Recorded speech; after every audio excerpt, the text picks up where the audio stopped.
নমস্কার, আমার নাম ড পুরুধামন এবং আজ এই ভিডিওতে আমরা জল সম্পর্কে কথা বলতে চলেছি। খুব গরম মে আর জুন মাস চলছে, কিন্তু আজকাল যে রোগীরা আসছেন তাদের খুব কমন অভিযোগ আসছে যে তাদের প্রস্রাব পড়ে যাচ্ছে। তাই সব কিডনি রোগীকেই প্রায় শুনতে পান পানি কম খেতে হবে। আমরা যদি প্রচুর পানি পান করি এবং শরীরে পানির ঘাটতি দেখা দেয়, তাহলে আমাদের প্রস্রাব অনেক ঘনীভূত হয়ে যায়। যেখানে সাদা আসা উচিত ছিল সেখানে খুব হলুদ আসে, আর যখন হলুদ আসে তখন তা জলের সঙ্গে আসে। আর এ ধরনের রোগীদের ক্ষেত্রেও আমরা ক্রিটিনিনের মাত্রা বাড়তে দেখি। সুতরাং আপনার শরীরে সঠিক পরিমাণে জল রাখা প্রতিটি ব্যক্তির জন্য অত্যন্ত গুরুত্বপূর্ণ, আর এটি কিডনি রোগীদের জন্য গুরুত্বপূর্ণ। তাই কতটুকু পানি পান করতে হবে, কিভাবে পান করতে হবে তা বোঝার চেষ্টা করো। আপনি যখন পানি পান করেন তখন এই গ্লাস পানিতে ক্রিটিনিন থাকে না, ইউরি থাকে না। এই পানি শুধুই পানি। আমরা যখন এটি পান করি তখন আমাদের শরীরের ভেতরে যে কিডনি কাজ করে সেই ক্রিটিনিন অর্থাৎ রক্তের মাধ্যমে শরীর থেকে নিঃসৃত ইউরি বের করে এই পানিতে মিশিয়ে ফেলে এবং প্রস্রাব করার সময় তা বের করে দেয়। সহজ ভাষায় বুঝতে পারবেন। তবে আমি যদি এই জলে চিনি দ্রবীভূত করতে চাই তবে আমি এতে কত চামচ চিনি দ্রবীভূত করতে পারি? আপনি একটা বুদ্ধি দিন, 10 চামচ 20 চামচ। তবে আমি যদি এতে পুরো 1 কেজি চিনি দ্রবীভূত করতে চাই তবে এটি কি দ্রবীভূত করতে সক্ষম হবে? এই দ্রবীভূত করতে সক্ষম হবে না। কিছুক্ষণ দ্রবীভূত হওয়ার পর দেখবেন চিনি তলদেশে জমতে শুরু করেছে। এটি দেখায় যে জলে জিনিসগুলি দ্রবীভূত করার ক্ষমতার একটি নির্দিষ্ট সীমা রয়েছে। যদি এর উপরে কিছু যায় তবে এটি এতে দ্রবীভূত হতে পারে না। তাই পানি কম পান করলে আমাদের শরীরে ক্রিটিনিন দ্রবীভূত হওয়ার প্রক্রিয়া কমে যেতে পারে। সুতরাং আমাদের প্রচুর পরিমাণে জল নিতে হবে যাতে আমাদের ক্রিটিনিন এবং ইউরি এতে ভালোভাবে দ্রবীভূত হয় এবং বাইরে যায়। কিন্তু কিডনি বিকল রোগীদের সমস্যা কি? কিডনির অবনতি হলে শরীরে ফোলাভাবও দেখা যায়। যদি শরীরে ফোলা দৃশ্যমান হয় তবে এর অর্থ শরীরে জল জমা হচ্ছে, আর এই পানি যদি শরীরে জমতে থাকে তাহলে তা নানা জটিলতা তৈরি করে।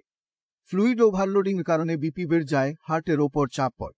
আর এই পানি যদি শুধু থাকা অবস্থায় আপনার ফুসফুসে চলে যায় তাহলে আপনার ফুসফুস খারাপ হওয়ার সম্ভাবনাও থাকে। তাই পানির পরিমাণ বেশি হলে ক্ষতি হয়, এর কম হলে লোকসান। তাই কিডনি বিকল রোগীর শরীরে পানির পরিমাণ কিভাবে নিয়ন্ত্রণ করা যায় তা বোঝা খুবই জরুরি, বিশেষ করে গ্রীষ্ম মৌসুমে। প্রথমেই আমরা যা করব তা হলো আমাদের শরীর ফুলে গেছে কি না তা পরীক্ষা করে নেব। যদি আপনার শরীরে ফুলে যায় তাহলে আপনার পা দেখা যাবে যে আপনার পা জল ভরে যাচ্ছে। তাই চাপ দিলে সেখানে গর্ত হয়, তখন ফুলে যায়। আর আমরা এটাকে কি নামে ডাকব? গর্তশোথ। যদি আপনি আপনার পা পিটিং এডিমা বা ফোলাভাব দেখতে পান তবে এর অর্থ শরীরে জলের পরিমাণ বেশি। যদি আপনার শরীরে কোনো ফোলা না থাকে তবে এর অর্থ শরীরে জল জমা হচ্ছে না। আপনি যে পরিমাণ পানি পান করেন কিডনি তা কোনোভাবে বের করে দেয়। এ ধরনের রোগীকে কোনো অবস্থাতেই পানির পরিমাণ কমানো উচিত নয়। আপনি যত বেশি জল পান করবেন আপনার প্রস্রাব থেকে তত বেশি জল প্রবাহিত হবে। আপনি যদি পানি খাও কমিয়ে থাকেন তাহলে আপনার কিডনির মাত্রা বাড়তে থাকবে। আপনি নিজেই এটি সম্পর্কিত করতে পারেন।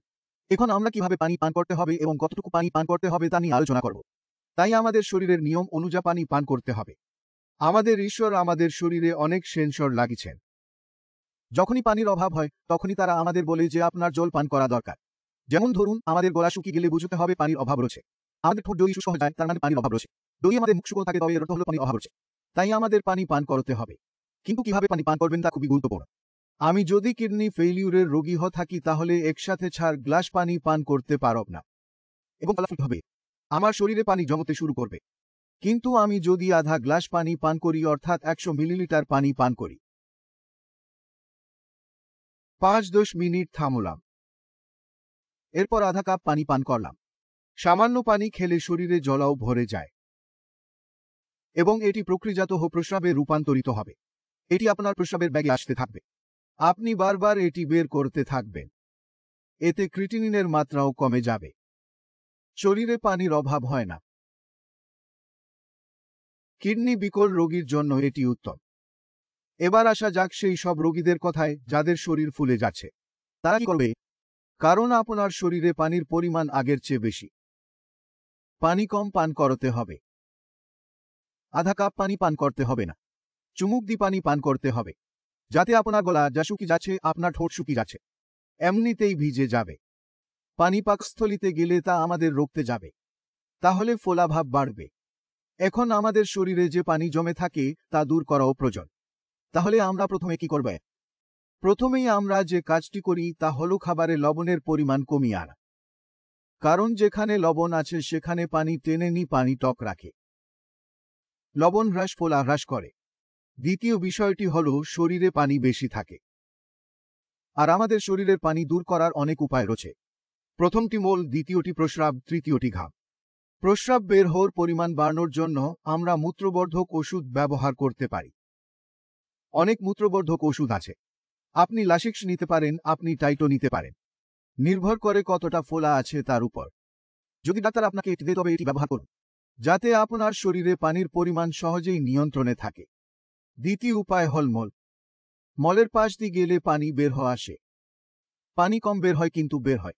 কিডনি ব্যর্থতার রোগীদের মলের পথ থেকে পানি সরিয়ে ফেলা উচিত নয়। কারো গা হাত দিলে পানি বের হয়ে যাবে, এটা কখনো করবেন না। সমস্যা হল শরীরে দুর্বলতা খুব বেশি তৈরি হয় এবং এটি কখনই পুনরুদ্ধার হয় না।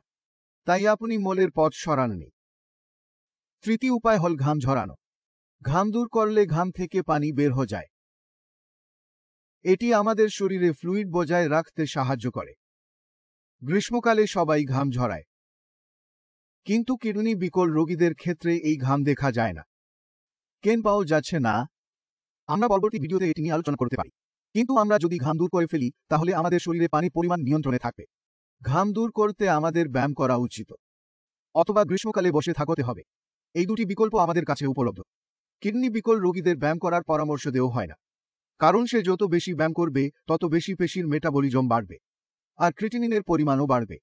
তাই আমরা অনুশীলন করতে পারছি না। এখন একটা জিনিস বাকি আছে, গরম। তাই যে কোনো ঘাম হলে ঘাম বেরিয়ে আসবেই। ঘাম বের হলে শরীর থেকে পানি বের হয়ে যাবে। আর যদি পানি বের হতে থাকে এবং ঘাম যদি লবণাক্ত হয় তাহলে লবণও বের হয়। এটি আমাদের শরীরে পানির পরিমাণ নিয়ন্ত্রণে রাখতে সাহায্য করে।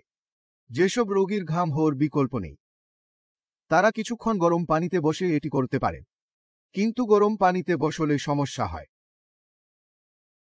গরম পানিতে বসে থাকলে পুরো শরীরের তাপমাত্রা বাড়তে শুরু করে।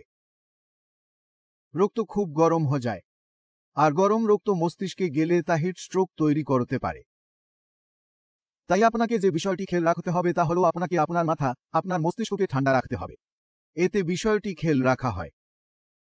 আপনি যদি না জানেন কিভাবে এটা করতে হয়, আপনি যদি প্রফেশনাল না হন তাহলে আপনি বাসায় এটা করবেন না, কারণ এতে যে জটিলতা আসে তা কখনোই সমাধান হয় না। এ বিষ খেয়াল রাখতে হবে। আমরা যখন এই সব কাজ করি তখন একজন কিডনি রোগীর শরীর ফুলে যায়, তাই শরীরে তরল নিয়ন্ত্রণে থাকতে শুরু করে। কিন্তু খেয়াল রাখতে হবে আপনার রক্তে টোটাল প্রোটিনের পরিমাণও যেন পূরণ হয়। সুতরাং আপনি যখনই কেএফটি করেন এতে মোট প্রোটিনের মান থাকে। রক্তে প্রোটিন কম থাকলে রক্ত পাতলা হয়ে যায়, আর রক্ত পাতলা হয় তা পানি ধারণ করে এবং পানি ভরতে শুরু করে। তাই এ ধরনের রোগীদের যাদের ভেতরে ফুলে গেছে এবং টোটাল প্রোটিনের পরিমাণ কম আসছে তাদের প্রোটিন গ্রহণ প্রয়োজন। কিন্তু প্রোটিন গ্রহণের ক্ষেত্রে যেটা সমস্যা তা হলো তারা যত বেশি প্রোটিন গ্রহণ করবে তত বেশি ক্রিটিনিনের মাত্রা কমে যাবে। তাই নিজের ইচ্ছায় একেবারেই করবেন না। সুতরাং আপনি যখন কখনো সাই সঞ্জীবনীর সাথে যোগ দেবেন আমরা আপনাকে হালকা প্রোটিন ডায়েটে রাখার চেষ্টা করব। আপনাকে দুধ, মসুর ডালের প্রোটিন দেওয়া হবে যাতে আপনার শরীরে প্রোটিনের পরিমাণ কম না হয়, এটি বাড়তে শুরু করে। আর প্রোটিনের অভাবে যে ফোলা ভাব দেখা দিচ্ছে তাও পূরণ হতে পারে। কিভাবে পানি পান করা যায় তা নিয়ে আমরা কথা বলেছি, তবে কতটুকু পান করবেন এবার আসা যাক এ বিষয়ে আলোচনায়।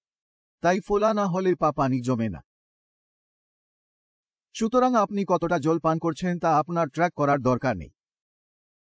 আপনি 1 কাপ জল পান করলেন, 10-15 মিনিট পরে আপনি অন্য কাপ পান করলেন, তারপরে আবার 10-15 মিনিট পরে আপনি অন্য কাপ পান করলেন। আপনি দিনে কত কাপ জল পান করেছেন তার হিসাব রাখার দরকার নেই, কবে পর্যন্ত যতক্ষণ না আপনি ফোলা দেখতে শুরু করেন। যদি ফোলা আসে তাহলে আমরা পানি কমিয়ে দেব, যদি ফোলা না থাকে তাহলে আমরা জল খাওয়ার পরিমাণ সঠিক রাখব। যেসব রোগীর ভেতরে ফুলে যায় তাদের পানি পান না করে পানি সরানোর দিকে নজর দিতে হবে। পানির অভাবে যা কিছু অস্বস্তি হচ্ছে একটু পানি খেয়েই তা পূরণ করো, কারণ এগুলোর ভেতরের প্রস্রাব কখনোই হলুদ হয় না, এতে কোনো জ্বালাপোড় থাকে না। তাই আমরা পানি কম রেখে সরিয়ে নেব। কবে পর্যন্ত? যতক্ষণ না ফোলা চলে যায়। শরীরে ফোলাভাব দূর হওয়ার সঙ্গে বাড়বে পানির পরিমাণ, যাতে আপনার প্রস্রাবে জ্বালাপোড় না হয়। দ্বিতীয়ত, শরীরে জলের ঘাটতি হয় না, এবং যত তাড়াতাড়ি রোগীর ফোলা চলে যায় তাদের ওষুধ গ্রহণ করা উচিত।